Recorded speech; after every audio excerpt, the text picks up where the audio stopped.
Previously, we solved exponential equations. Now we're going to start solving logarithmic equations. So these are equations that have logs in them. The first type we're going to look at is logs on both sides. So here's our first example. Log base 4 of stuff equals log base 4 of other stuff.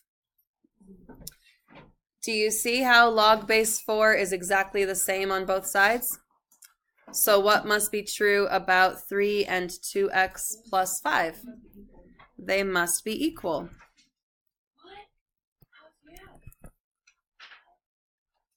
And if 3 equals 2x plus 5, we can then subtract 5 on both sides to get negative 2 equals 2x. Divide both sides by 2 and get negative 1 equals x. However, in the directions, it says check for extraneous solutions. And you know I will always say that you should always check all of your answers no matter what. But let's be realistic. How often do we solve an equation and then immediately check our answer? Probably pretty rarely. If the directions specifically say check for extraneous solutions, you have to make sure that you check your answers.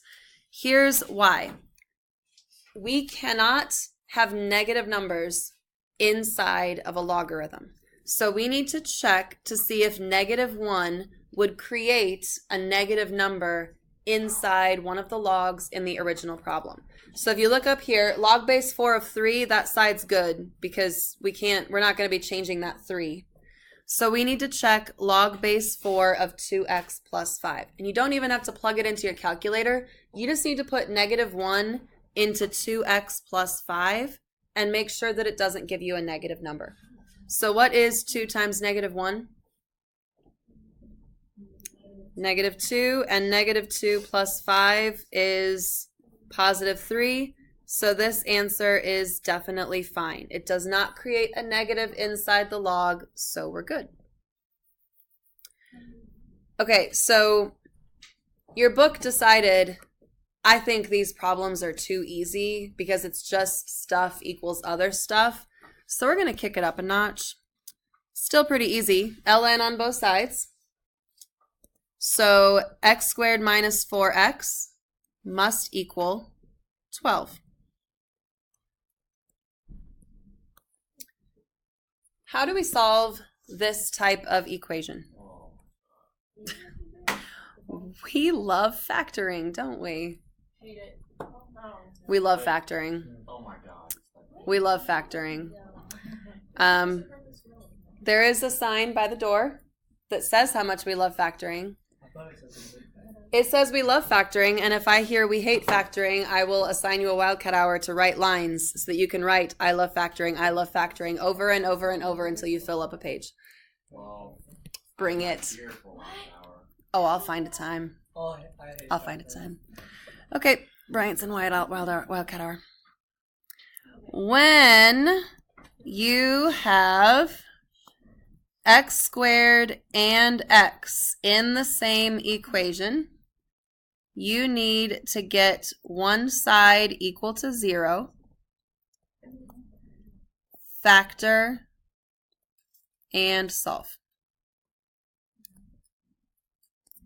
So one side equal to 0, we need to subtract 12 on both sides.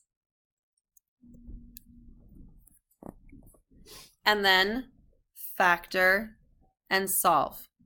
If you feel like factoring is what undoes you, if you feel like factoring is something that just didn't click, please come into Wildcat Hour. I will work with you for about 3 to 5 minutes, and I promise you'll feel more confident about factoring when you leave. So if you feel like the one thing that you don't get out of all of this is the factoring, please seek out help from me, and I will make it better. We are looking for two numbers that multiply to give us negative 12. Those same two numbers have to add up to negative 4. So think about ways to get negative 12. We can do 1 times 12, we can do 2 times 6, we can do 3 times 4.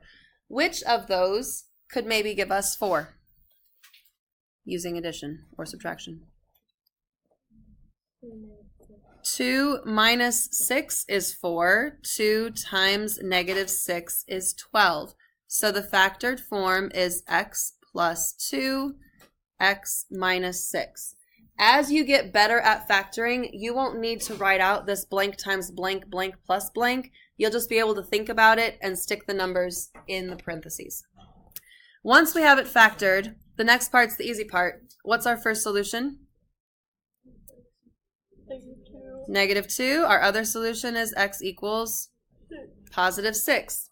We need to check both of these solutions. We have to check them in x squared minus 4x. We don't need to check them on the right side because that 12 is not going to change.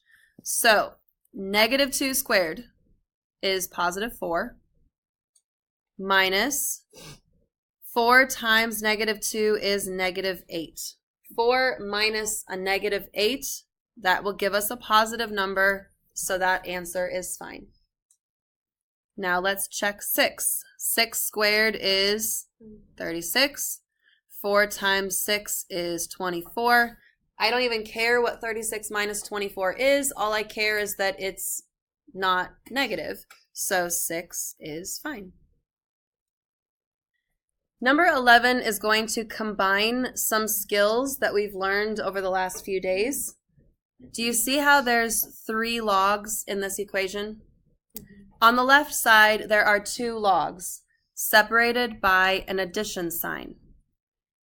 We need to condense this log into just 1 log, and then we can solve.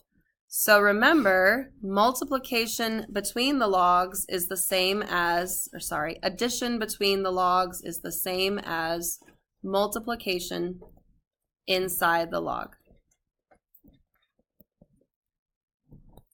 Both x plus 2 and x minus 3 are going to go on the top.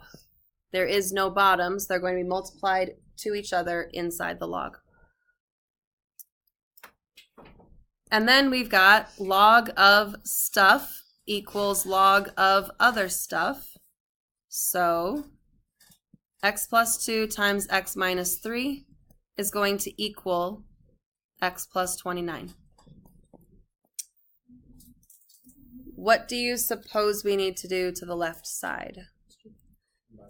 Double distribute, FOIL, whatever it is you call that. Multiply that out so that you have x squared and something and something. So take a moment, multiply that out. Pause the video if you're watching, multiply that out. Once you FOIL it out and combine your like terms, next we need to get 0 on one side. So we will subtract x on both sides and subtract 29 on both sides because our goal is to get 0 on that right side. So we have x squared minus 2x minus 35 equals 0. Your next step is to factor. When we factor, we are looking for 2 numbers that multiply to give us negative 35. Those same numbers need to add up to negative 2. If you're struggling to come up with those numbers, start thinking about ways to multiply to get 35. 1 times 35, 3, 5 times 7. Is that it for 35? I think that's it. 5 and 7 would give us negative 2.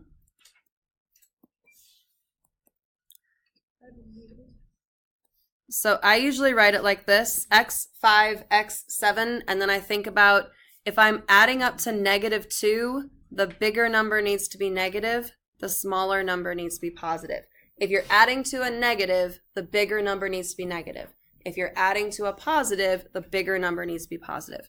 So there's our factored form, and your next step is to solve. Our solutions are negative 5 and positive 7. And then your last step is to check. So I'm going to zoom back out so I can see the original problem. we've got x plus 2, x minus 3, and x plus 29. So I'll label those yellow, blue, and green. We need to check -5 in the yellow, in the blue, and in the green. If it creates a negative number in any of those, it's not a solution. So let's check -5 right here. -5 plus 2, -3. No good. You don't even have to bother checking -5 in the other ones. If it creates a negative in one of those logs, you're done. It's not going to work. Let's check 7. 7 plus 2, that's positive. 7 minus 3, that's positive. 7 plus 29, that's positive. So x equals 7 is one of our answers. And you're checking your solutions inside each log. No negatives are allowed inside of a logarithm. We're going to skip example 12, and that is it for today.